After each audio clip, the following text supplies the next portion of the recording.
everyone. Welcome. We hope that you've all had a amazing month. I know it's been a pretty eventful month for me, but welcome to our glorious Ashes of Creation January development update. Um, with me, as always, is the one and only Stephen Sharif, our creative director, and of course, Hello. It I'm has Margaret, been the so director long. of communications. I know it feels like forever, but it's not. It's only been a month. I know. I'm having deja vu between the last January live stream where we talk about how this is our longest spread between live streams, and it's been hasn't it been longer than a month? It's been 45 days. This is a long month, and I know my Yeah. audio is quiet, so I will try to solve that for you all. I think I'm getting spammed in regards to that. Oh, okay. That's all good. That's all good. Yeah, An extra 2 weeks can do that. it's okay. You all don't want to hear from me anyway. You just want to hear from Steven. Uh-oh, We know that the is truth. not true. um, but yeah, I don't know. It's pretty exciting. As always, below you can see what we have coming up. So we have reminders, Caravan PVP, and for those of you who've I been following know. us pretty closely, you've probably seen that we have. Hopefully, this is fixing the audio. Let me know if I'm still quiet. But I think I've solved it. Um, Definitely uh, solved it for me. you solved it for you. Is it really loud? Sorry. No, no, no, it's totally fine. I can handle it. Okay. We've got That was so good. the Caravan PvP studio update, a little art, small art update, and then questions and answers. It has been an exciting last month or so as well. For those of you who are unaware, Margaret got married. I got married. Oh my I'm goodness. married now. And then Yeah. also, I think you announced just this last week that having another member of the family join soon. Yeah, I'm prego ego. Oh my goodness. How exciting. It has been very eventful. And the wedding was probably the crazy. I mean, Stephen was able to attend, but it was kind of the It craziest was thing. beautiful. It was one of the most beautiful things I've ever seen, actually. I loved it. It was so great. I mean, I know that must have been just complete mayhem for you and so stressful for you, but watching the beauty of your close family and friends and being able privileged to be there for that and coming together like it did was something that was honestly a once in a lifetime experience. It was very Yeah. beautiful. It was like a Hallmark movie. It was pretty crazy. Because for those of you who don't know, there's a huge storm that happened in Tennessee. So, my fellow Tennessee folks out there, we had the biggest storm we've had in 15 years. In the area that I'm from, we don't normally get snow. So, it's very weird. So, they're not prepared for snow. And it was No. pretty bad. So, I don't want to scare the audience, but Intrepid, there was a lot of key stakeholder individuals in our car when we were traveling down that hill to make it to the wedding. And then when we came back, that 45-degree mountain that we had to drive up in our four-wheel drive Jeep with like 8 people in the car, it was black ice. There were cars like sliding down left and right, and we're like trying to navigate past them. It was scary. But we made it. We made it and it was all good. yeah. So that is why we had to cancel our wedding venue and our all of our vendors canceled, like pretty much all of our vendors canceled. It was pretty chaotic. For anybody who's planned a wedding or hasn't planned a wedding, weddings are already stressful as is. But yeah, it happened. We're okay. It did. It was a lot of fun. A lot of fun. And we have got a great show in store for you guys. I know you've been waiting for some PvP, hmm and we're gonna get into that in just a moment here. Yeah, but before we do that, as always, we have a little bit of a couple things, a few reminders and things of that sort to walk through. The first and foremost one is our spotlight. Don't forget that if you are subscribed to our YouTube channel and follow us on all of the places, if you subscribe to us on YouTube and leave a comment on our dev update one specifically, you could be spotlighted or your comment could be. And so for today's spotlight, we have the Lawrence 1970, who has said, how will weapon skills play into a class plus subclass? I think he means IE here. If I will play a cleric slash rogue, i.e., shadow disciple, who uses a dagger, will I be able to augment the dagger or the active dagger skills too? If yes, how exactly will they be augmented? Since in my example with the shadow disciple, the augmentation solely happens via the rogue class, but dagger plus rogue, it's not clericy. Will they be augmentable by the main archetype or even both? Okay, I think they're a little this is confused yeah. about Well, how it okay. works. Let me clarify. This is a very big and complex question. So let me just go through real quick as a reminder. And obviously, before I get into that, I just want to say Lex at the Ashes Wiki has done a great job in compiling so much of the information that we have over the years provided with regards to the design of the game. And always make sure you're utilizing that resource when you have questions of these types. But you can also engage with the community because there are a lot of longstanding members of the community who are very familiar with the game designs as well. Those things are all subject to change because we're still in active development. But what I will tell you is that the intent behind the augment system is not to provide new active abilities. They're intended to augment existing active abilities that are provided through your primary archetype. And so your secondary archetype selection completes your class selection, of which there's 64 types, and you get augment skills that can apply certain attributes and mechanics to your existing active skills. So if you have certain abilities like a backstab as a rogue primary archetype, and you take that healer secondary archetype selection, now the properties of your backstab will still remain the same as an active ability. However, it might include things like lifesteal, right? Or it might include things like susceptible weakness to the target and reduces their healing, because the definition of what those augments are intended to provide based on the archetype selected for the augments is within the schools of magic that live for that archetype. So a cleric is about, balancing life and death and the control of those types of hit points. Now, you mentioned also in there that weapon skills, and I'm not sure if you're referring to primary abilities, active abilities that live in the archetype's adventuring skill tree, or if you're talking about weapon skill trees. Weapon skill trees are a little bit different. Weapon skill trees are skill trees that you can unlock and invest points into as you continue to develop your experience with certain weapon types, certain weapon groups, like a dagger. And when you're doing your basic combo attack with those weapons, which is universal for all classes, anybody can use any type of weapon because stats can be changed on these weapon types through crafting and through drops. There will be certain proc effects that live on the weapon skill tree as you advance in them. And those proc effects will be able to interact with your archetype skills because they will have promotion type effects that occur when they synergize with one another. So hopefully that answers your question and gives you some insight there. But always I would recommend taking a look at the wiki. There's a lot of great information there. Yes. So thank you again to the Lawrence 1970 for leaving us a wonderful comment. And of course, again, like I said, if you leave a comment on our dev update, you too could be spotlighted in our next one. And it has to be the full dev update one. Then next up, we've got dev discussion. We have a new dev discussion out. I believe we always tell you kind of what's coming up. But this one is about utility skills. What utility skills do you feel are most important? Are there certain scenarios that should require specific ones? We want to know your thoughts. So please head on over to the forums, toss your feedback and thoughts over there. We always utilize these. We make some amazing reports for our development team regarding these. And our next one is going to be regarding esports. There's been a lot of discussion about esports over the years. And, where does MMO, where do MMOs fit into that space? Does Ashes of Creation fit into that space? Maybe not. So we'd love to hear your guys' thoughts about that.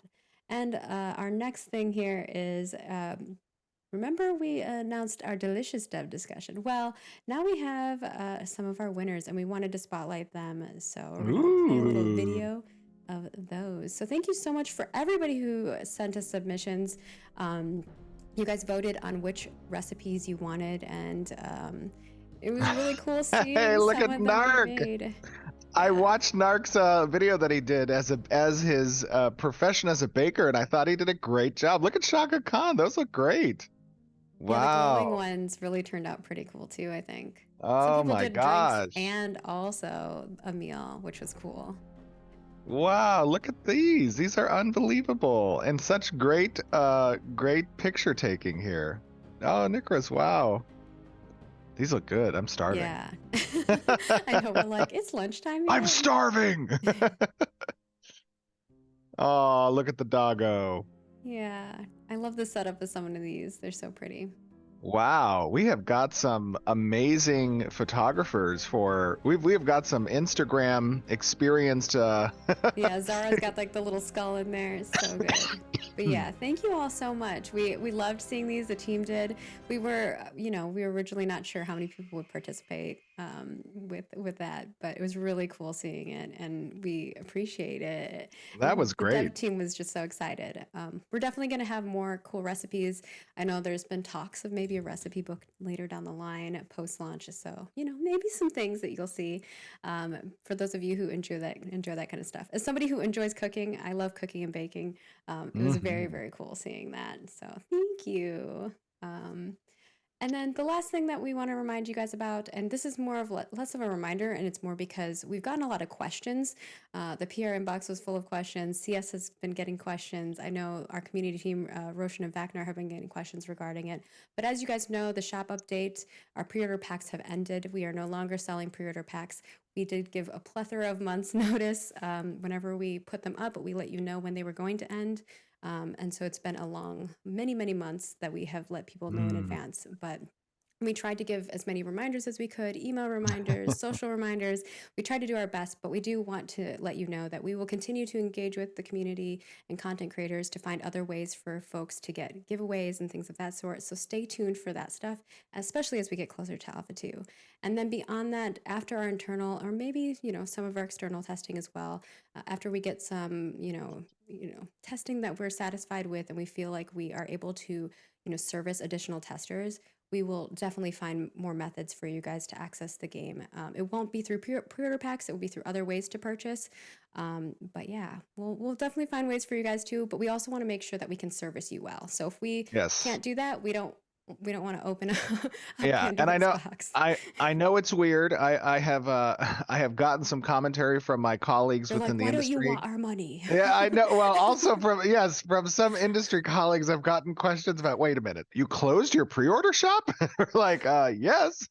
We want to ensure that the testing is going to go as we anticipate it to, and quality is important to us, obviously, during that. And that's why we found it appropriate and gave ample notice, as Margaret said, to close that pre-order shop. But as the testing continues, we will give you guys updates. So be on the lookout for that. We will update you as testing continues and is successful, which you're about to see some interesting testing here in just a little bit. Yeah. Yes.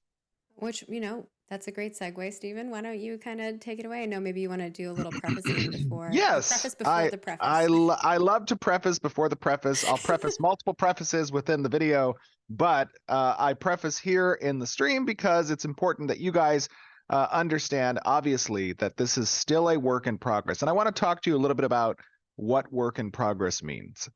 Now, obviously, we as gamers, have not perhaps experienced historically a lot of projects, especially of this size, going through such a unique process of transparent development. It has been something that I'm very glad to see that has picked up a bit over the course of the last several years with more independent studios, which I think is great personally. I think it's great for the industry. I think it's great for the genre and the genres that it applies to.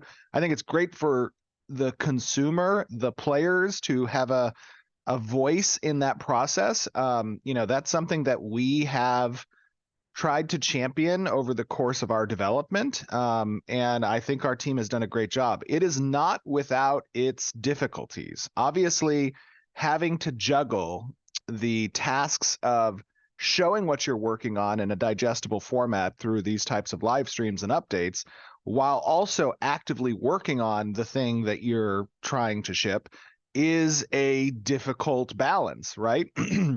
and it can be taxing a bit on the development team. And not only that, but it also can be a great source of reward. And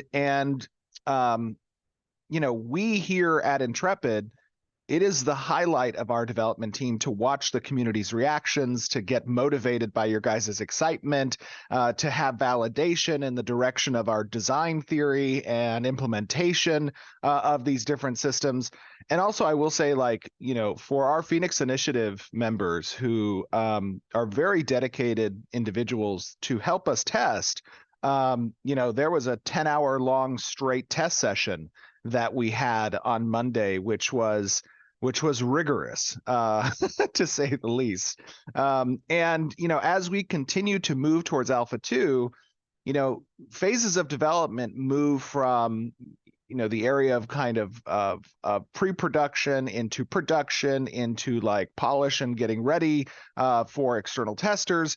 Like, those different phases exist. And as we started this year, a lot of the outstanding core feature work that we've been doing has started to transition into, let's harden the game systems, let's solidify the interactions, let's address the bugs, let's address the visuals, let's start doing some second passes on visual effects and UI, to get it ready to be tested by an external audience of our customers, our players, the people with whom we're building this game for. And so when you watch this video, I want you to take with a grain of salt, obviously. There are 3 primary areas that still require significant improvement, and it's not difficult improvement, it's just work. It's work that we need to do. We tend to do the more difficult work up front, and that's the feature development, that's the prototyping and testing of difficult engineering solutions that need to be required. The 3 things I would tell you about that are a work in progress in the video you're going to see are related to the UI, the visual effects, and the character models and the lighting. So those are additional passes that need to be done. So when you're watching, know that we're aware of that, and we are going to address those things, right? Visual soup language that lives in combat, the targeting that's required on player nameplates, the character models and the material usage with the lighting is going through a significant revamp. Be aware that we are aware of those things. We'll be working on those things. But what we're going to show you today, I think, is pretty exciting. It's a very fun system. It revolves around the Caravan PVP that's intended in the world, obviously emphasizing our risk versus reward philosophies when it comes to the ways that players meaningfully interact with one another through PvP, but also our raft system and some water elements that you're going to see included. So take all of that. And as people who might be less engaged with our development view this, because that's the double-edged sword of transparency, be out there and give this message to them so that they're aware we're aware of the things that they're commenting on. And I think that's a very positive. We're not a launched game. Yes, We still are that in is right. alpha. Absolutely. And also, I see other people telling the PI folks to give them deeds. We did allow them to tell people that they have partaken in this, and obviously we have announced that they did, and we're very thankful for their assistance. But at this time, they're not going to share any further details about their testing experience. There will be a time where we, unlift some NDA elements of things, but not right now. Absolutely. And I think with that, we're ready to play. Enjoy. Enjoy.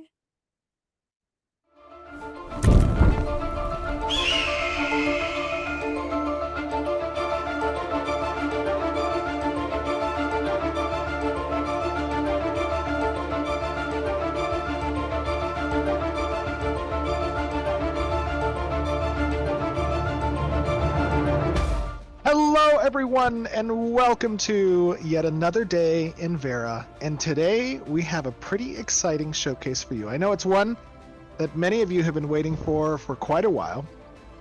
But before we begin, I do want to provide you with a little bit of our normal reminder that this is still a work in progress. And there are a lot of visual bugs, obviously, work in progress UI and art that you're going to see here, which will continue to improve. But with that being said, and performance as well, with that being said, we're going to take a look today at some PvP. And we're going to talk about PvP specifically in the context of caravans. And I am joined by some of our glorious developers, all of whom you have heard from in the past. We have one of our glorious senior designers, Mr. Chris. Chris, how you doing, buddy? Oh, I'm just wonderful. Thanks for having me. Happy to have you, buddy. I know you've been putting a lot of work into this, and it's great to see it kind of come together here. And I think we're also joined by two other glorious designers on the combat side. Bucky, Trat, how you guys doing? Doing good. Yep, good to be back. And I've lost count. many times. So, we also have a number of different testers who are going to be joining us, who are assisting in getting ready for Alpha 2. Obviously, Alpha 2, as we announced, is going to be starting in the third quarter of this year. There's still a lot of work to be done, and part of that work is finding all the bugs and all the crashes and hardening the systems as we prepare for Alpha 2. But today, like I said, we're going to be talking about a really fun system as it relates to caravans. And one of the most important aspects of caravans is that there is no reward without significant risk in Ashes of Creation. And the caravan system is of particular risk because it is how materials and commodities are transited within the world of Vera. And it's difficult to navigate the world of Vera. It's a large world. And the terrain is not always kind, especially to large vehicles like a caravan. And today we're going to talk about, as you transit this world, if the node structures are not advancing with you and the world state isn't changing and you're not seeing different bridges being constructed, sometimes you might have to ford rivers. And rivers can be quite the obstruction for you and present some danger. Wow, look at these. Look at this crew. You'll notice that this crew, they all have swords above their head and they're blue to me, but that's because we've discovered that a caravan is taking the perilous journey nearby and trying to reach a location where they'll be rewarded for all their hard work. But little do they know, we are here waiting for them. And the bandits are going to attempt to take this caravan. Chris, talk to me a little bit about the risk of caravan travel and what people are about to see here. Yeah, I mean, well, you risk everything you're traveling with when you run a caravan, right? It's definitely way more efficient than running a bunch of goods in your inventory to and from nodes, but it's definitely a lot more dangerous. Absolutely. Rangers, if you guys want to come over here with me, I've just gotten word that there might be caravan down here approaching, but they appear to have some defenders. I can see them. I think they might even see us here in the distance. What do you guys say we engage them? Do we want to just kind of ambush them here? I don't think they can see us. We fight. You guys should be stealthy about it. Okay, I got a target McStackerson. Rangers, we should open up on them right when they kind of arrive here. Let them come up a little bit closer and prepare your snipe. I have no idea. Actually, let's switch targets over to Nestharis. Let's open in 3, 2, 1.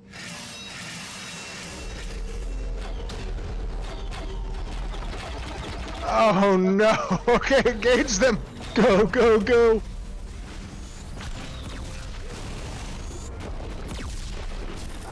Oh my god.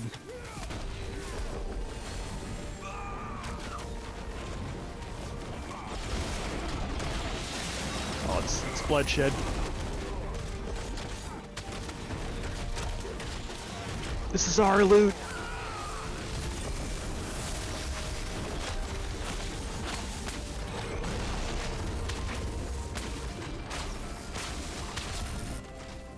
Don't let them get away!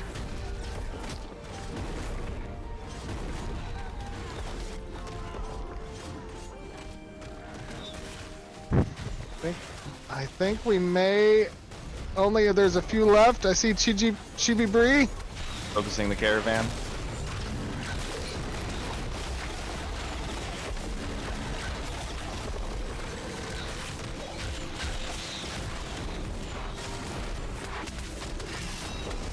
All right, take down the caravan.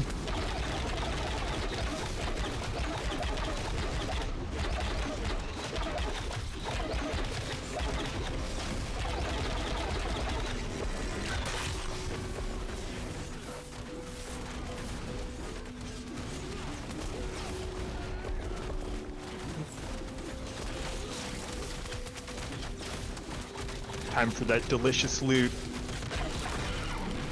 We've done it. Oh my God. Okay, nobody grab the loot. Nobody grab the loot. What just happened here, Chris, Bucky? Talk to me a little bit about what we just saw. Obviously, this caravan is now destructed. What does that mean? Yep. Yeah, so this caravan was loaded with a combination of, it looks like commodity crates and material crates. Okay, all right. So these crates have different contents in them. Yeah, so like the last caravan live stream, we transited a bunch of commodities, those special goods you bought with Glint. Well, obviously we can steal them now that we've killed their caravan. So if you want to open up one of these guys with a green little symbol on it. Okay, I'm up there. Where you at? I'm right here, right next to you. One of these guys. Got it. Okay, I can interact with it. I see that there's stolen commodities. Yeah, so you can go ahead and loot those. Now, you don't actually get the commodity that it was. You get these special certificates that we will offload at the node we're going to head to after this for some monies. Nice. I like the monies. And then there's a second kind of crate here. If you come turn around and walk back here, it's this with this black icon. Now, this is a material crate, which means they were transiting their materials as well. Oh my God, they have a bunch of rubies. Oh, spicy. I know. Let me take a look at these rubies. Oh, nice. Okay, I have 30 of their rubies. Nice. But now, obviously, this is too much for us to carry, right? That's one of the aspects of the of the caravan system, is that it provides you large carrying capacity. What do we do when there's too much for us to carry on our backs? So there's an item in your inventory that you can use to summon an empty caravan that you have stashed at a node. If I recall correctly, you stashed one at Winstead nearby. I do have one at Winstead. Let me summon that. So out in the wild right now, I am able to summon this caravan. And that's going to come from Winstead. Yep.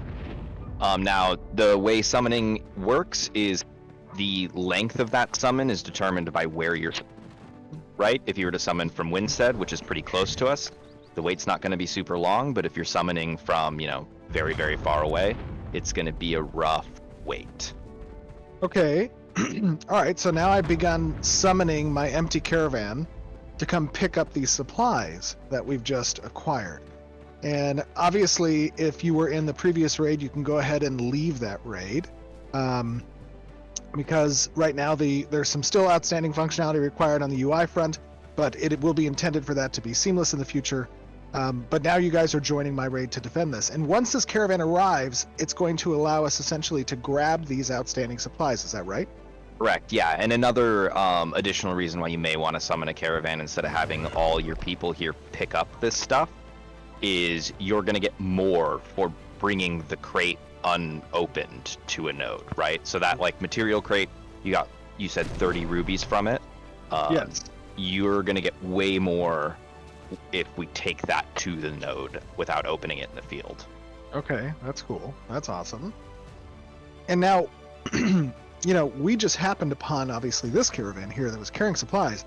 But talk to me a little bit about the intended interaction of hunting caravans, right? What does that mean? Can you progress in that? Can you identify these caravans from a distance? Is it intended to be diegetic, or is it, aided with minimap? Talk to me a little bit about that, Bucky and Chris. Yeah, so hunting a caravan is tending to be a lot more diegetic, right? You plant spies in other guilds, you build your information network in the world of Vera, through whatever means you can, right? Now there is progression paths involved with attacking and defending a caravan that can aid you in doing so, either with better equipment for it, faster ways to open crates, more yield from crates, and if you're a defender, right, better components for your caravans, stuff like that. Okay, very cool. Ah, the caravan has arrived. So now I should be able to move up to these crates and collect the cargo, I see. Yep, so you should have an ability to collect cargo. Oh my god, yeah, I have a whole bunch of cargo that I can select from. So I'm just gonna grab each of these cases. Okay. I have a very large chassis.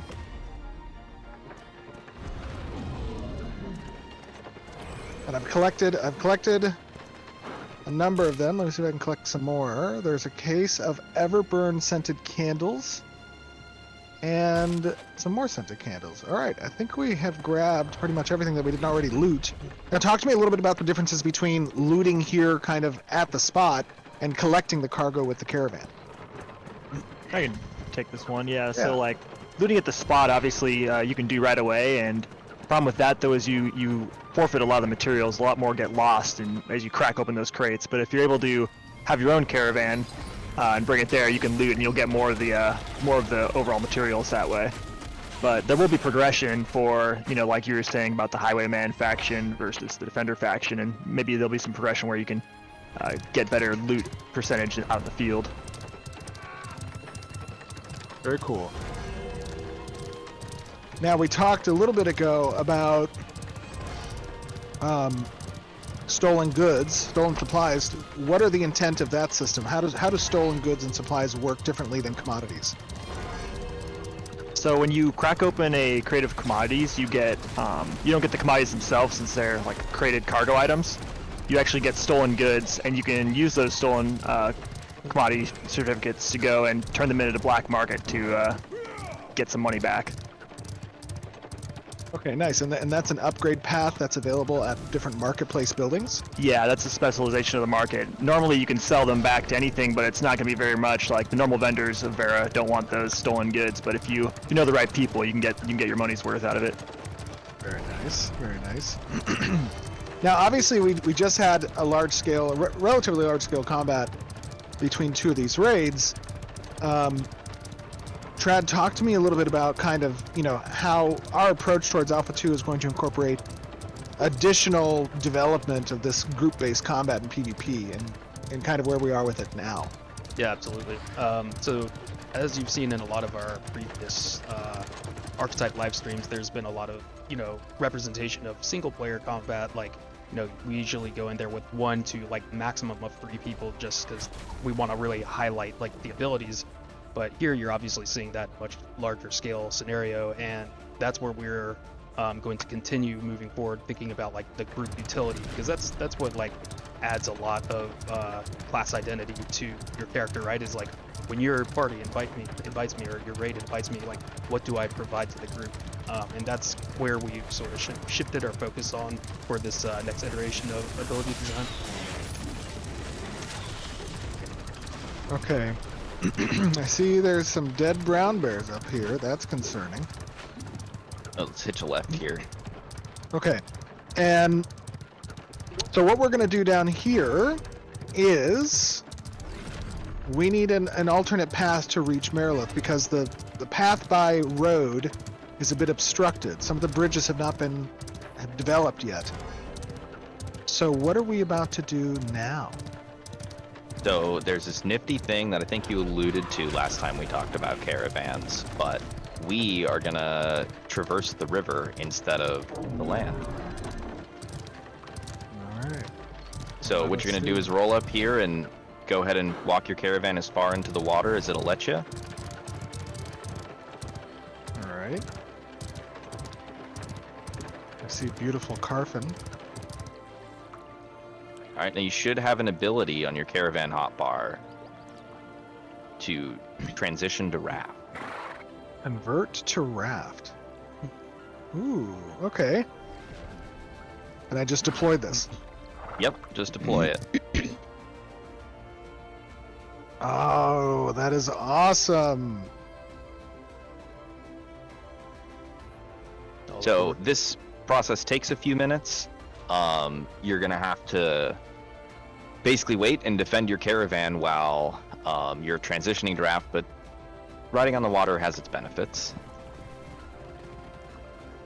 I love this. Now, you can still target the dock, right? And part of this transition process is, again, the risk that you're introducing for the reward of having greater flexibility in movement through the land. And that risk is basically you're a sitting duck here, for lack of a better term. Yeah, basically. Like I said, you can't escape, and you can undo this process, but the amount of time you've already sunk into it must be paid to undo it. I see. And now, as this raft is getting constructed, I noticed that it's essentially destructing the caravan and using that to construct the raft. Yep, correct. And if you actually, once it's done constructing, you'll notice the body of your caravan is sitting on the raft. Oh, I love it. Oh, okay, that's cool. That's some Lewis and Clark shit. I mean, stuff. Oh no. Now, as we're kind of a sitting duck, we should probably put some maybe some scouts up near the top of that hill so we don't get jumped. I don't know. Let me go It may check not it be a out. scout, but I can go take a look. I can't imagine that they just left. Oh their- boy, we got some people run, up here. run. Oh no. They're back. They want their stuff back. Oh no. Heal Okay, me! I'm gonna go chill with the raft as it kind of comes down while you guys fight them for a second. I think it's almost done. There we go. Ah, I've gotten the raft. I'm running. Oh god! Rangers to the ship, quickly, join me. We must depart this area. All right, we'll catch back up. Everyone on board. Chris, Bucky, do what you can to hold them. It's just some rabble, you know. These guys don't have anything on us. Easy. Mopping them up. I expect you to make quick work of them. Chris, are you with me or are you over there? I don't know where I'm going. I'm running down. I'll run to you. I'm abandoning the fight. Okay. Yeah, we'll wait we've for taken you. them out. We're coming back now. Okay, very nice. We're running along the shore. I like the. I love the raft. It's looking good. I know Adam worked pretty hard on the new water shader. It looks beautiful. It's a nice day Yeah. out. It definitely turned out real nice, and shout out to Hal for the raft. Yes. Oh, the raft looks so good. I'm assuming we're going left. Yes. So we're gonna keep going straight here. All right. Now this can be very helpful, having the option, but it can also be kind of dangerous because you don't know who might be laying in wait ahead of you along the shorelines. But it also lets you, as we said, traverse the world in a little different way, and there's also a current here, correct? Yeah, so there's a current system that increases your speed if you go with the current and decreases it if you go against it. You're gonna hitch a right here, Steven.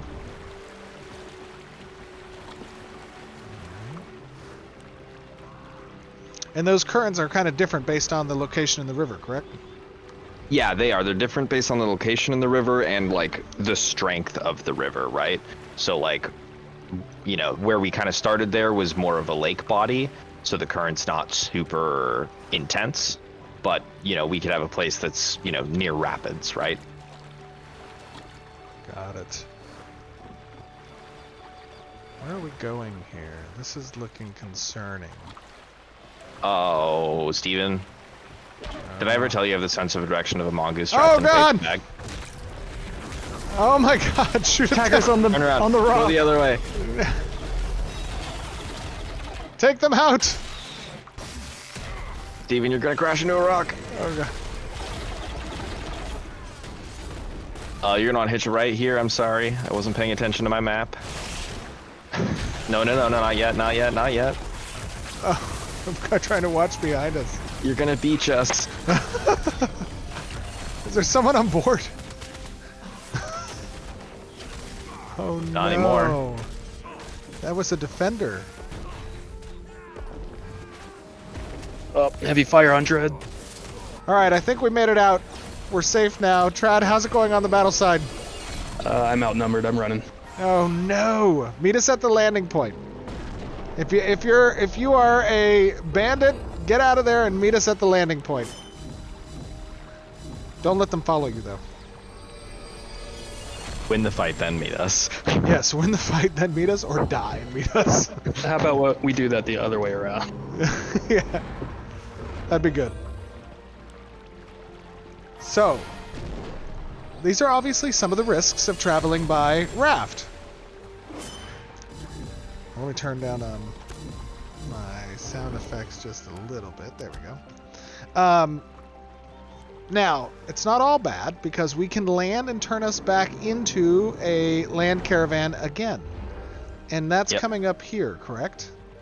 It's coming up pretty shortly. Now, you can't turn into a land caravan anywhere, right? You still need, kind of like how you saw we showed up at a beach to turn into a raft. Well, we need to do something similar, and if you notice around us, there aren't a huge amount of beaches, and that's super intentional to create, like, locations players can rely on.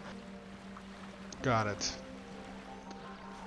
Are we coming up on one up here, yeah?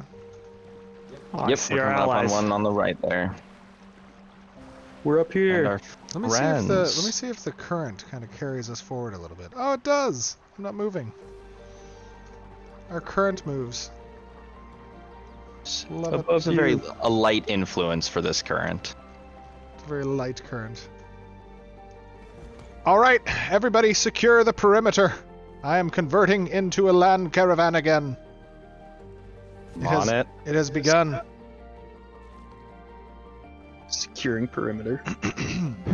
Perimeter secured. So after we go back and forth with the caravan turning back into a land caravan, it's keeping all the components that it had before, obviously, right, Chris? Yeah, so all your components, all of the stuff in like that you've either looted or launched with sticks with you. All that good stuff. Oh, DA's not in the raid anymore. Reinvite him. Let's bring DA back. I'm sure that the the opposing side is going to try one last time to recover their goods. Oh, they will for sure. So we need to be conscientious of that as we kind of progress through this more rocky area. There's a lot of places that Yeah, can this hide. it's also very narrow. Not a lot of places for us to run. Love the view of Carfin here. So when we get to Mirleth, though, assuming that we successfully navigate past the evil merchants, what are we going to be doing then? We're going to be turning in this cargo? Yeah, so you're going to be able to unpack those crates, which you currently don't know what's in them. We do have a plan for a progression path for kind of caravans in general where you will be able to look into them, but you haven't done your grind, Steven. What? Haven't done my grind yet? Nope. And you're also going to go and turn in those black market, or not the black market certificates, the stolen commodities at the black market to make some money. Got it. Now, guys, obviously, as you're watching this and you're seeing the kind of transition, again, as a reminder, everything you're seeing is a work in progress, especially from an art perspective. UI, visual effects, animation, those are all still works in progress. I'm gonna jump on this. Okay, here we go. I am We're ready. back. Let's do this. Alright. I'm speed boosting. It would be Sweet. very nice if some tanks Oh. were on the front line with this sad little mage. Get out of the way. Yeah, let's send Go some get trampled. some rangers ahead too in their camo. Get some scouting going. Nice. We must protect. I'm in danger. I'm in danger. I need an adult. Go tread. Dispense the heathens. We should pull back Oh, a we little, got some maybe. people on the hill cliff up on the right here. I got eyes. Hostiles ahead. All right, stay out of my way. I'm just I'm gonna taking go damage, straight I'm through running. this. Just send it, Steven. I'm going straight through. Everybody get out of my way. Run. Oh god. some casualties of our own side. It's worth it though. Tanks pull them down from the rock. Use your javelins.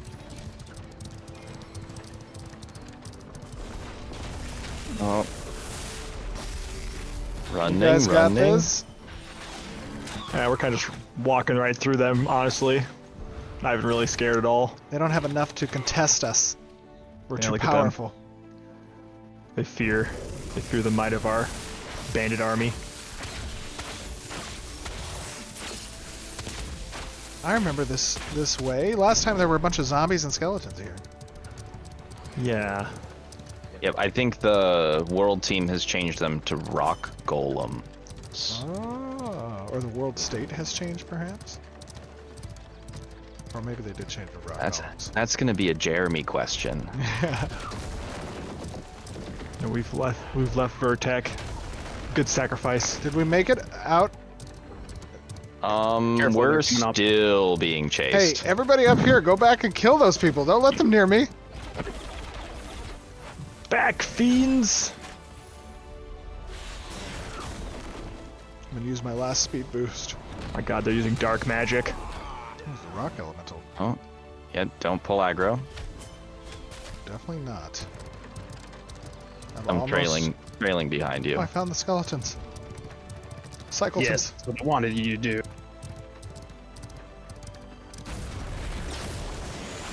They've overextended. The fools! The fools. Heal, heal. I cannot heal Oh. you. Where are you? Oh, I see you.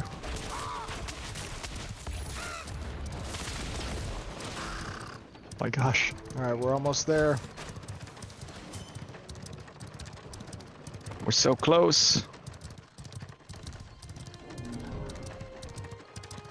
God, you know, I'm really envious of you, Steven, being able to like sit and drive something while we all have to walk. I know. My legs hurt. Honestly, it's not a very comfortable ride. The suspension on this vehicle and the rocks on the ground. Well, you know, the roads will upgrade when the node levels up, and it'll get a little nicer. That's true. That's a good point. So as the nodes advance, as we've said in the past, the roads advance as well. And that speed buff does get some benefit. Yeah, Well- and a road like this would eventually become stone, right? So the caravan won't be as bumpy. We have almost arrived at Miraleth. Oh, I've lost the road buff. Now we're super slow. You're officially in Miraleth. I still see Lex behind us. Is Lex on the good side or the bad side? He's on our side. Oh, okay. We do have enemies coming up though. Okay. Oh, And we we still node? haven't killed them? Yeah, Guards, kill- get them! Kill the... If I had more heals, I'd be up there more. Somebody help them kill these Alright, people. go Trad. I'll stay Fuck with you get until over the here. end. We're going in. All we Don't hear about don't is- wait up for us, guys. I don't even think they followed. Oh, They're gone. Okay. Well, they're I see way one. good. Go, Good, good. get him. He's running in. We've almost arrived. Who's that? a solo hero. The river town of Miraleth. Oof. Look at that beautiful view. It's a very nice little node. So now, I have some stolen commodities in the form of stolen goods. Yep. And then I also have cargo. Yep, and I believe I remember you saying you picked up a bunch of Rubies? candles and a bunch of and a couple of crates. Now the crates are a mystery, so I'll walk you through how to find out what goes in them. We did it. Yes. We've done it. Should I dismount? Yeah, get off that thing. All right. Great work, everybody. Well done, everyone. Beautiful. You all be paid 10 copper for your services, and I'll get the rest. Now, where are we going to go So, to turn this First, stuff in? first thing we're gonna do, come back this way. We're gonna talk to the caravan master. Talk about a Okay. change since last you guys saw the caravan system. If you open that up and switch to the storage of the caravan you have here, you'll see the goods are still in there. Do you see the goods in there, Steve? Cargo storage. Yes, I do. So you're gonna part of the change is that when you land a caravan, it doesn't automatically flood the node's cargo with the stuff that was on your caravan. It stays on the caravan as additional cargo storage. Okay. So what you're going to do, if you notice, there's a couple of crates. I think they're 2x1s in there. Yes, I see those. So you're gonna medium crates. You're going to right-click that. Okay. Oh, look at that. There's some basalt in these. So what you can do is unpack that crate, which is going to move the goods that were in there into your material inventory. But unpacking takes time, so they're going to be locked for a period of time. Okay, so I won't see them in my... You will see them in your material inventory, but you won't be able to take them out. So if you want to go ahead and unpack it, you can tab over to the material inventory and check it out. Just show up there later, because it's not showing up there now. Did you hit the unpack button? Oh, I did not. Oh, good call. Thank you. So sorry. Oh, that was good. That was good. Okay. All right. So they're locked right now. Oh, okay. Yep. So in 5 minutes, I can access them. Yep, now that timer scales with how the node progresses. That's actually an extremely fast unpacking time. But typically it's going to be on the scale of days. Okay, very cool. And then if you want to... What about these Everburn scented candles? Those are commodities. You're going to be able to sell that to the commodity man. Oh, do I put those where? In the storage? You In can the just leave it. cargo? You can just leave them right there. I can show you. Come on this okay. way. All right, sweet, sweet, sweet.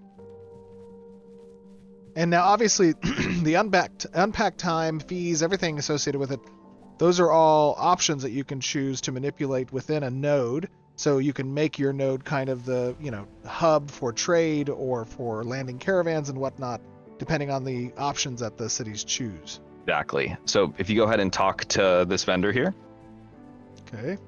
it should open up your storage as well. And if you go to cargo, Oops. All right. Go to cargo. and check out your cargo in Miraleth, Done.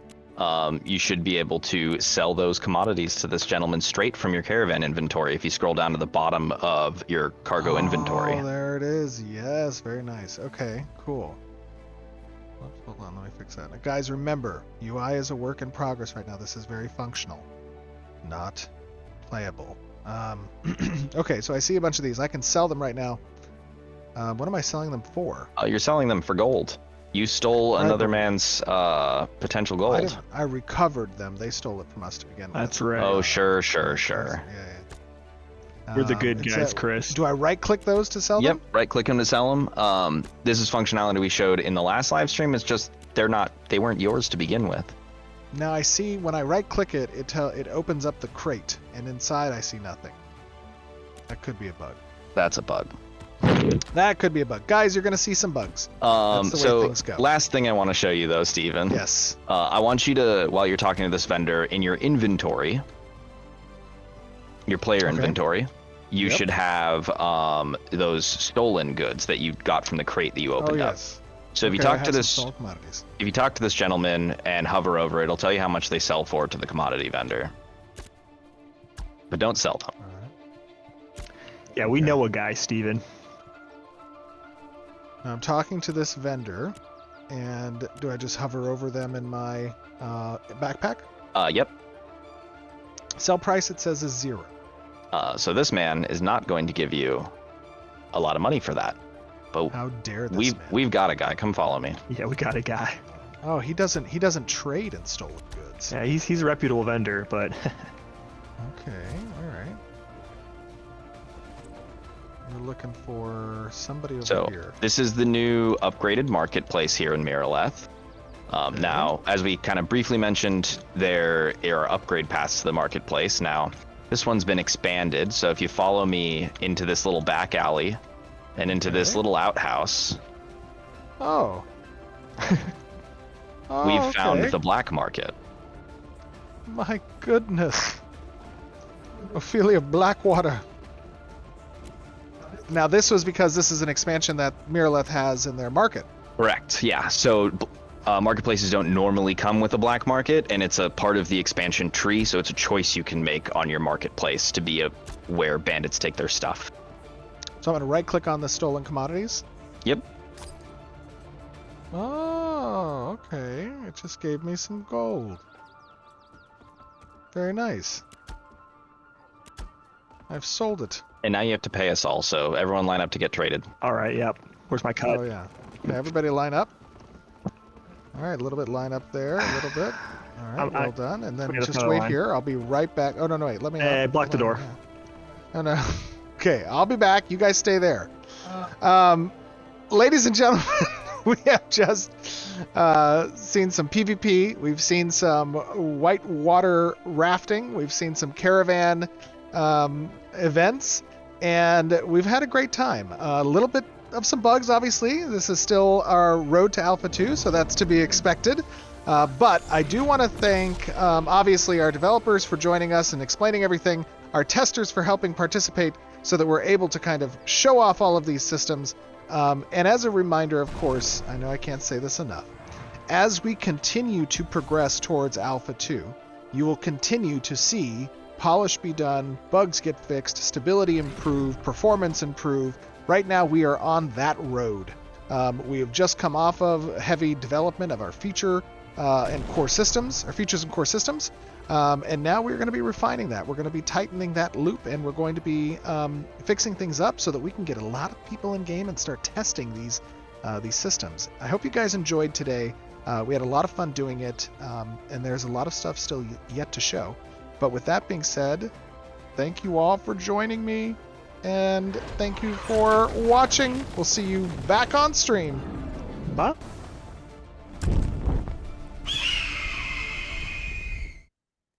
Hello, everyone. Welcome back. We do have quite a few questions, but it looks like most people really enjoyed it. I will be playing it in the background whilst we chat.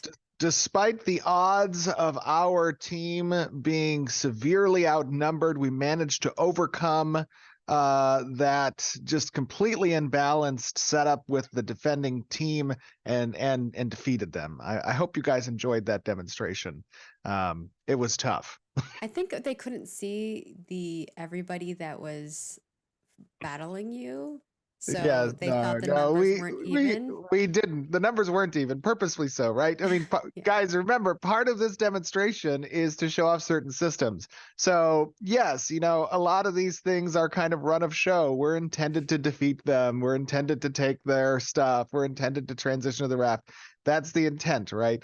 And so don't get too harsh on the defending side. They were purposefully outnumbered. We even changed their composition not to let them have too many healers. So it was unfortunate for them. Yeah.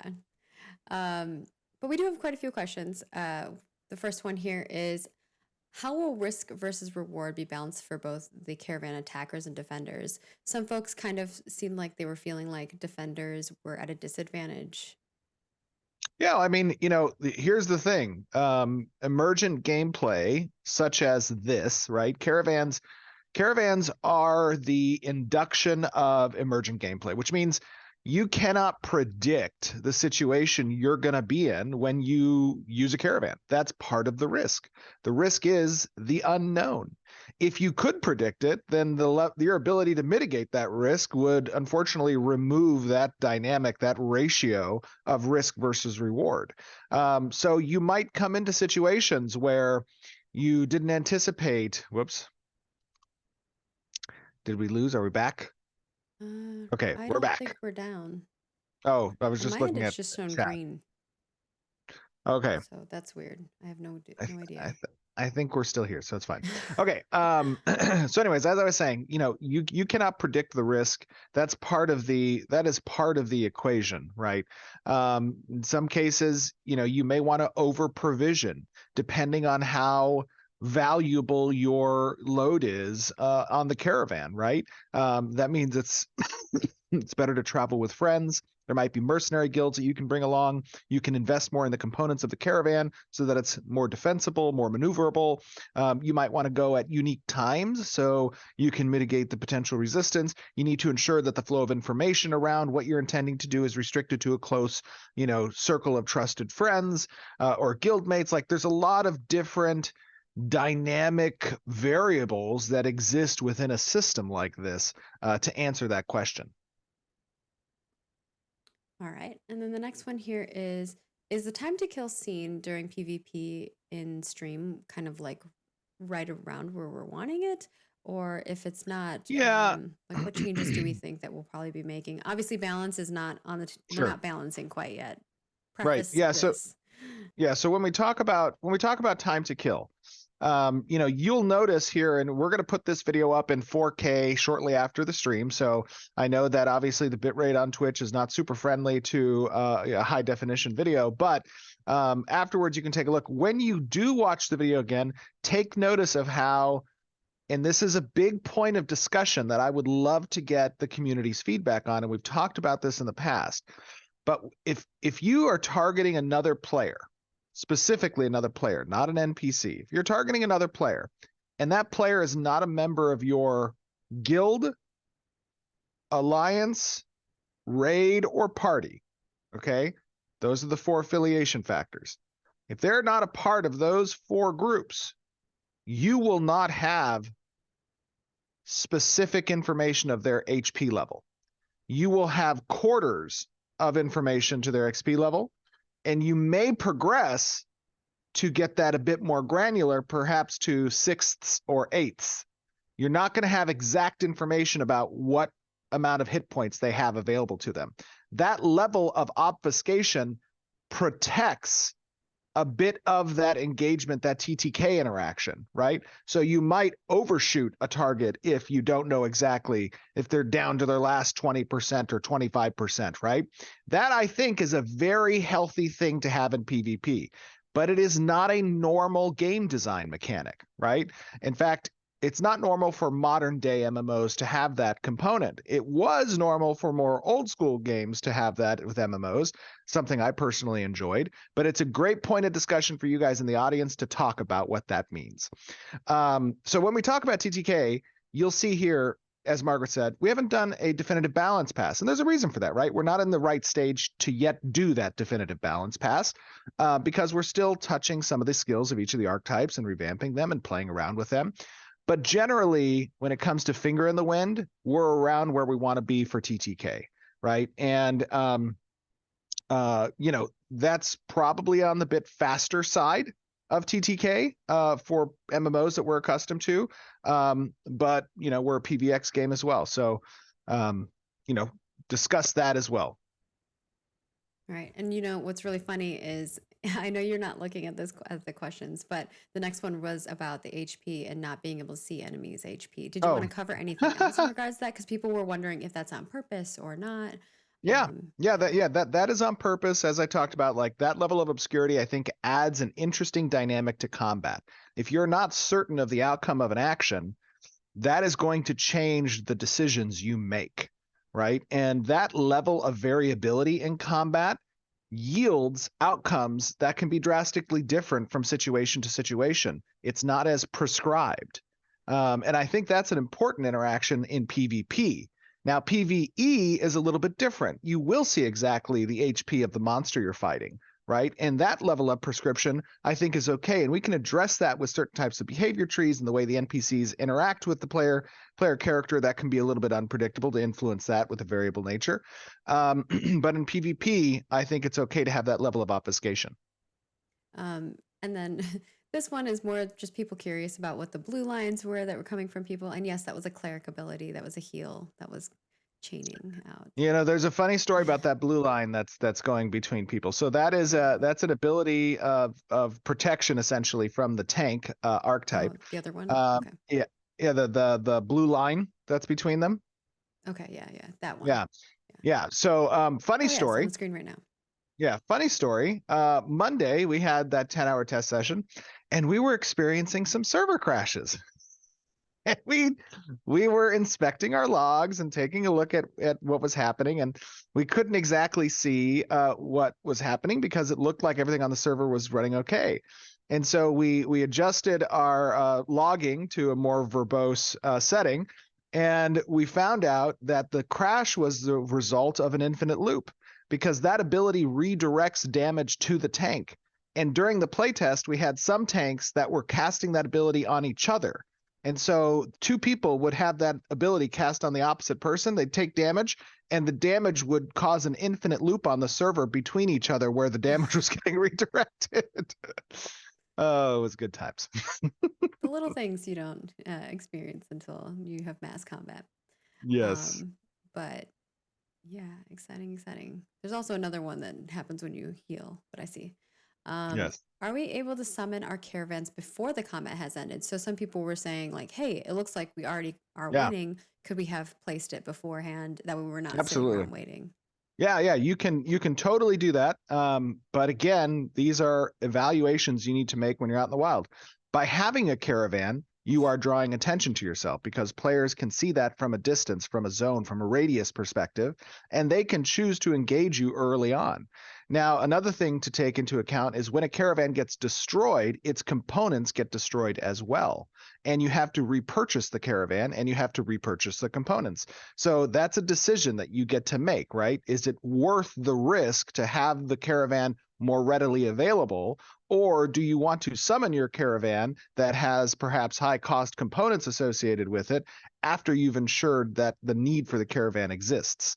Right? Those are some decisions that need to be made on the Yeah, player because if you character side. don't and they have backup and they're on their way, now your caravan could potentially be destroyed Absolutely. too. Speaking Yes. of destroyed caravans, people are wondering like why did we make the decision that you have to destroy the caravan to get the loot instead of like taking over the caravan? Sure. There is going to be ways for players to take over the driving position of vehicles. This exists for both water vehicles as well as land vehicles like caravans. However, there is a lockout period where the driver is capable of restricting use of the driver's seat essentially for a period of time. If you manage to kill everyone, you will be able to take control of the vehicle after that period of time and try to move it. But by doing so, you will be conferring the location of that vehicle to the original owner and potentially their raid. And after a while, it may despawn given the distance between you and the owner. Okay. So you wouldn't really get the rewards that you would want from it. You could take it somewhere, then destroy it, right? Gotcha. But if you're talking about turning it in, if Yeah. you were to use their caravan at the node, it would turn in for them. So you don't want to take it and attempt to turn it in because it's tied to the owner. But you might want to take it off into a little area away from combat per se, if you can take control of the vehicle and destroy it there. Gotcha, gotcha. I just wanted to clarify because people might be like, oh.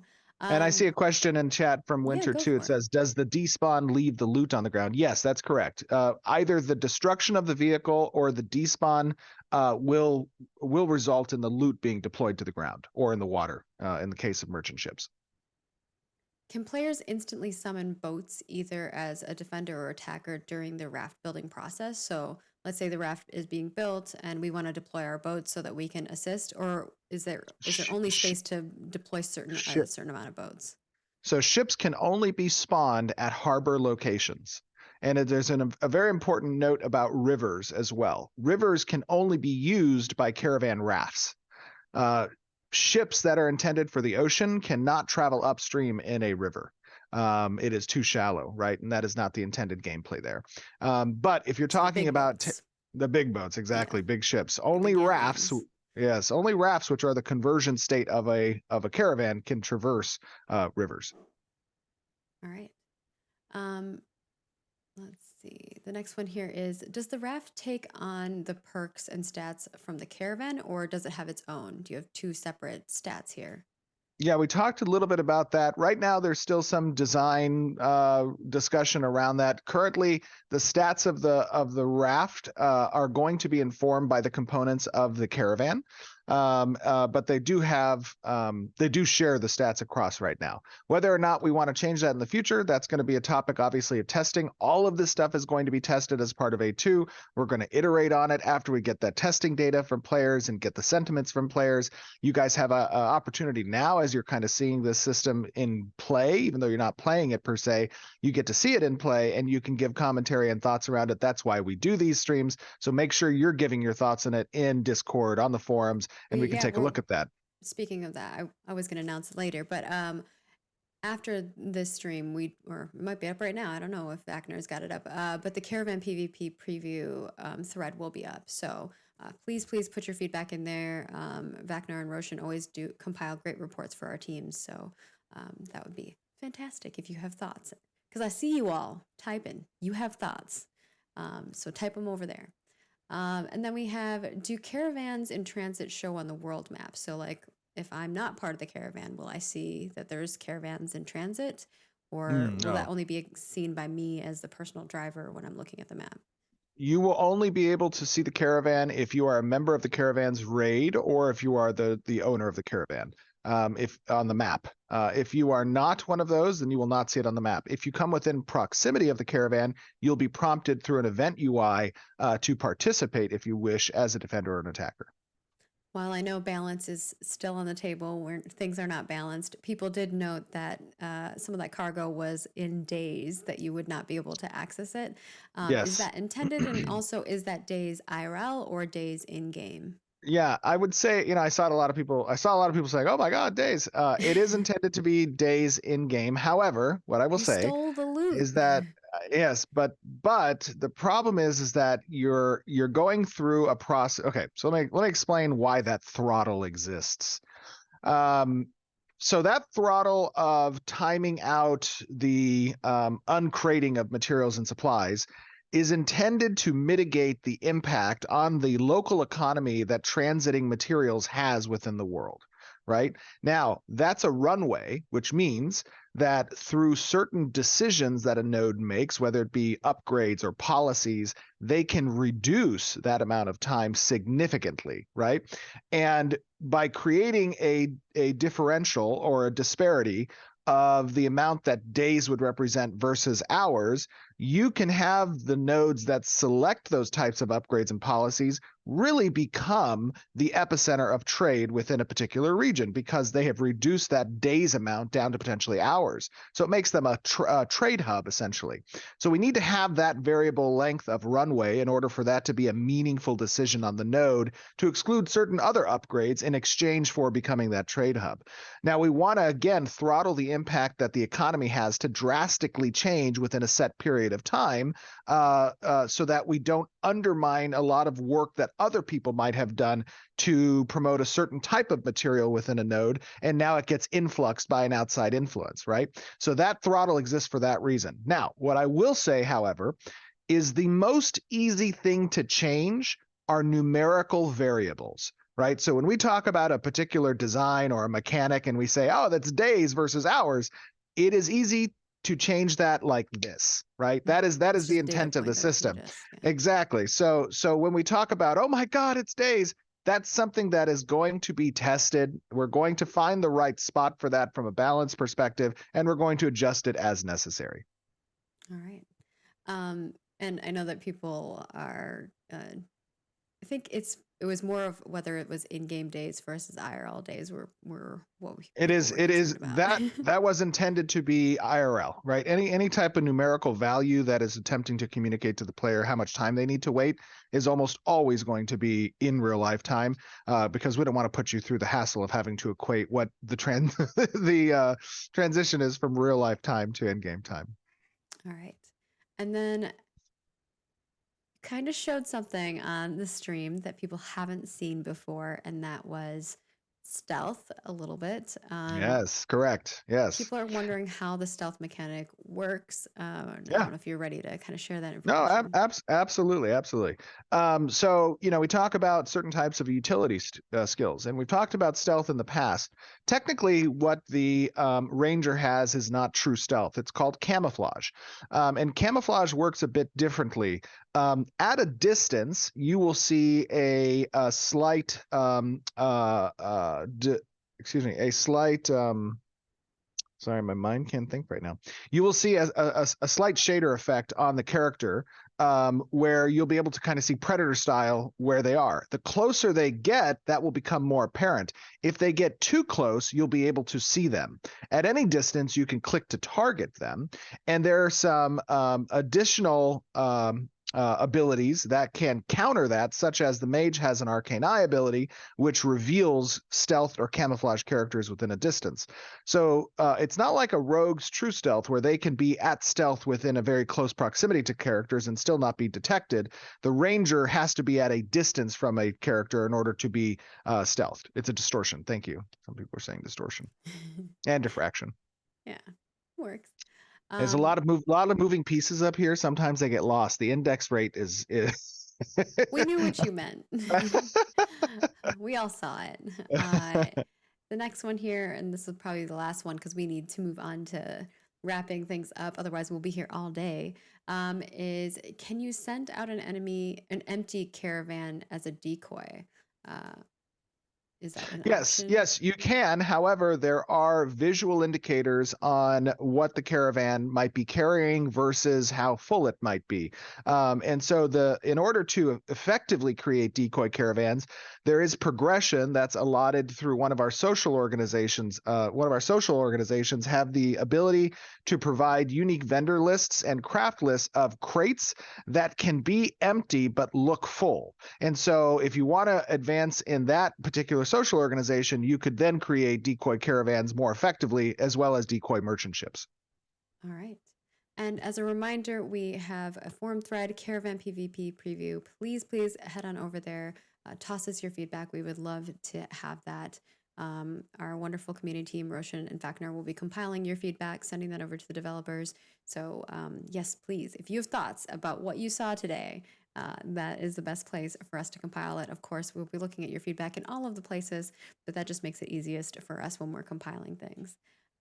Next, we have studio update stuff.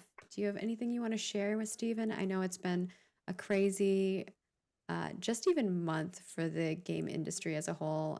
We've had a lot of, Yes. I've seen a lot of friends getting laid off. It's been really rough for folks.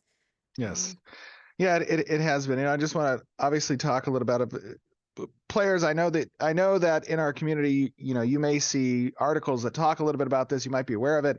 It is a difficult time in our industry right now. I think there was a figure that came out recently talking about 1/3 of individuals within the industry have suffered some form of a layoff over the course of this last year, and it's very sad because obviously there's a level of corporate responsibility that's necessary to try and mitigate these types of occurrences, and it is a unique circumstance between what happened with COVID, the influx of investment into the industry, and those investments perhaps not panning out like they thought they were over the course of the last few years. That's created a bit of a cliff there. But what I would say is we at Intrepid are very mindful of how this impact is affecting our beloved fellow developers from these very talented teams across the industry. And what I would say is the same thing that I've said over the course of these last several months for you guys in the audience who watch us. Intrepid is hiring, and Intrepid is a very close-knit family, a group of friends and developers. We have an attrition rate of less than 2% year over year, which is something that we pride ourselves in because the individuals who make these games are the true investment. And for them to be dismissed from their passion, from their livelihood, from the groups that they are building a connection with is a really sad thing to see. And so, if you're able to help us get the word out there for those individuals to know that there is a potential recourse in Intrepid, we have a number of positions open. We will do our part to try to help those people as much as we can. We have a great HR team who are assisting in going through the many different applications we get to the studio. Even if you don't see a position open that's relevant to you, you are welcome to apply as a general application, and we will evaluate that and see if there is an ability to take you on. We are in a unique position, right? We're not beholden to a board that's going to, cancel a greenlit project 5 years or 6 years after development with a team of hundreds of people, right? that's not something that we're subject to. We have a very dedicated focus on Ashes of Creation as our flagship product. We have a dedicated audience and a group of players that we know are waiting very patiently and lovingly for us to develop this game as we show you each month our progress. But what I would say is, if you see developers out on the Twitter sphere or whatever it is, X sphere, on LinkedIn, on social media, whatever, give them your support, right? It could just be verbal support. It could just be, a pick me up from their fans, which is why, we make these games. Is because we want to see the excitement on people's faces. And unfortunately, right now, those people who are doing that for you guys, for us as players, are going through some hard times. Yeah. Is there anything else you want to talk about in regards to our studio and what we're doing and what we've got going on? We are hitting the ground running this year. This first month was a doozy. We are currently in our hardening week and preparing for next sprint. There is a lot of stuff to do, and we are getting at it. So kudos to the Intrepid team. A lot of hard work went into this. Obviously, this live stream, getting these systems ready for Alpha 2. Michael Brady, Devon, Tommy, Chris Justo, Hal on the VFX side with Scott and Siva, and I can't name all the names. There's a lot of names there, but what I will say is that team did a phenomenal job. The production staff, Nathan, great job. You guys did. I mean, this was to quote the more familiar colloquialisms of our generation today, a banger. Oh no. I'm sorry, this is my boomer coming out, but regardless, it was really cool to see. You guys did a great job. But yeah, thank you all so much. We're gonna move on to some character art. Ooh, I started with the end one. Well, you get the end one. Sam Perrin, who's been an amazing concept artist who has joined us, has been creating some art pieces, and one of them was a 2 mock piece. And I also wanted to give a little teaser because I know there has been a lot of people asking about merchandise and things like that.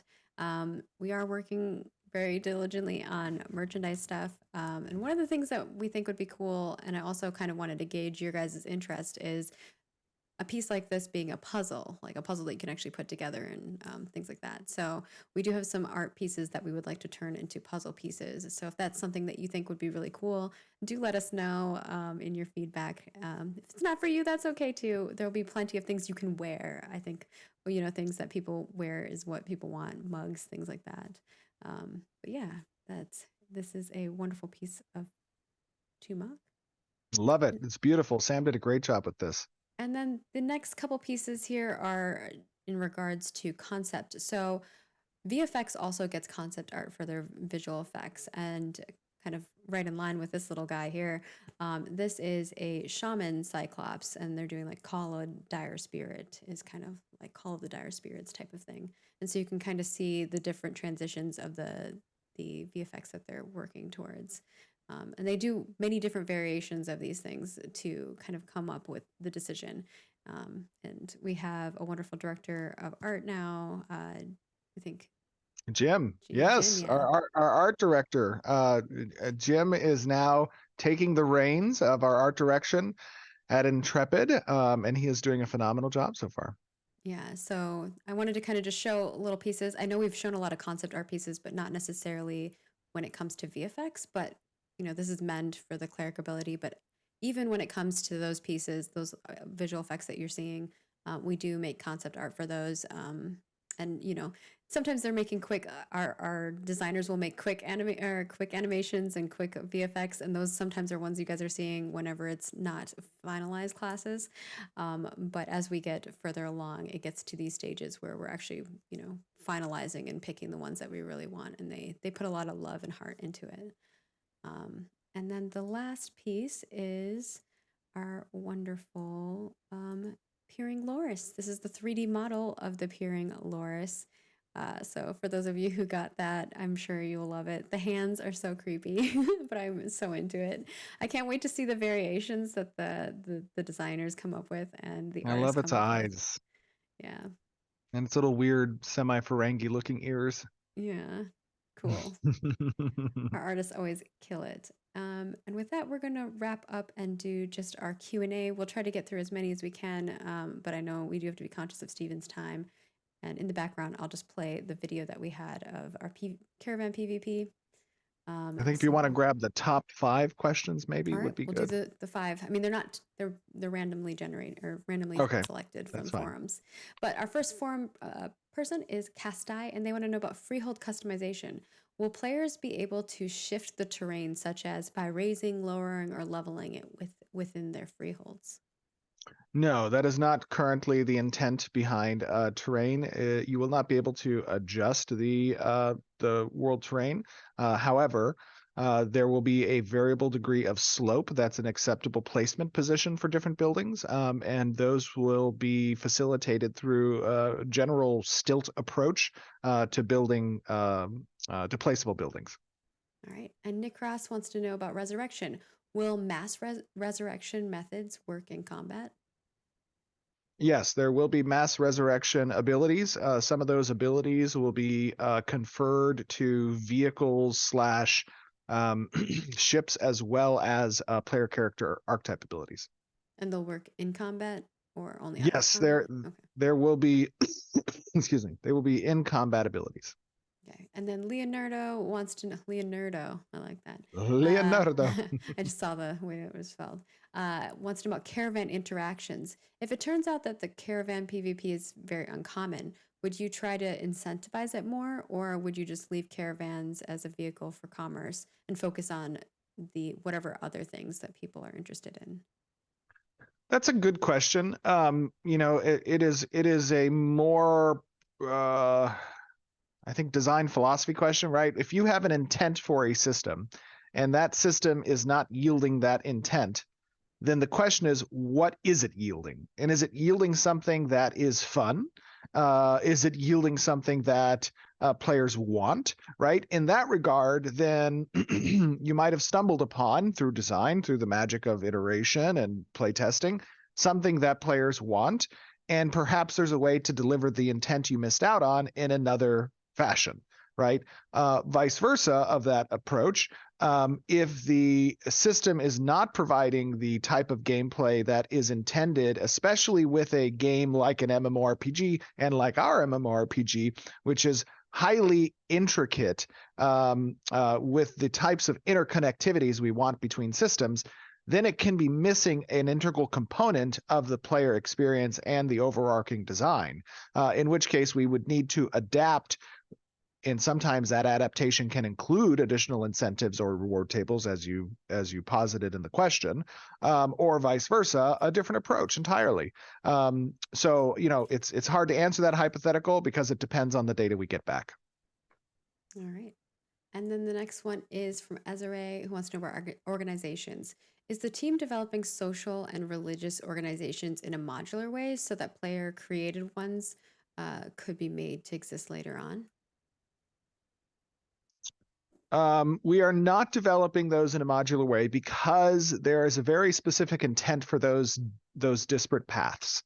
And they are unique paths of progression that's intended both with the religious system as well as the social organization. And there are certain reward structures that live at the end of those paths, or at the top of those paths, you might say, that we might not want to leave in the hands of players to modularize. Not that it's not something we can do, but rather keeping containers for certain types of reward structures helps to guard against more balance breaking issues.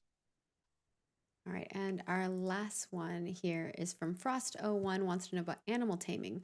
Will creatures be able to be used as mounts or combat pets right after they are tamed, or do they need to go through like the animal husbandry process first? They will have to go through the animal husbandry process first. There will be.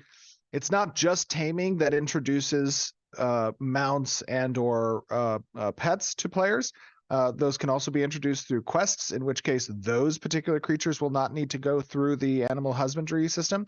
Animal husbandry system addresses creatures that are obtained either through hunting or as a resource gathering. All right. And that wraps up our questions from the forums. Again, as always, thank you all for submitting your questions. We super duper appreciate it.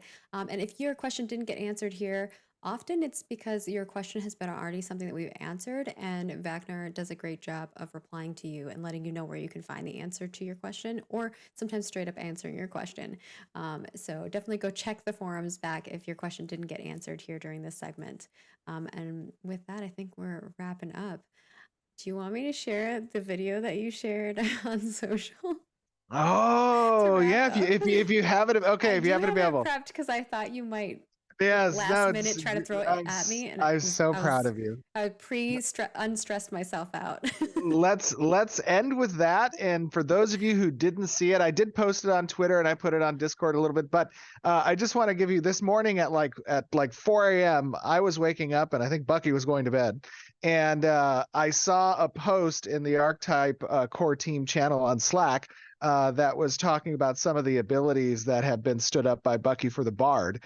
The Bard work is underway for Alpha 2. You're going to see some updates that in the future. But I just thought this was a hilarious video that Bucky put together with some animations by Alex McPhee. And I thought it looked great. So we can totally close with that. It is comedic. All right, with that, thank you all so much for supporting us. We super duper appreciate it. Please head over to our forums, forums.ashesofcreation.com, to give us your feedback. There's threads over there. There's a thread right now up for Caravan PVP. Definitely go tell us your thoughts. We will have a 4K video of things up for you, so you can kind of watch it, really analyze, and give us your thoughts there. And of course, the full development update video will hopefully be live tomorrow, pending the YouTube gods work out with us. And of course, we do want to thank our Phoenix Initiative testers for helping us. We really, really appreciate your time, like immensely, not only for helping us showcase this, but also for your testing. We found some things that we would not have found without having those users joining us.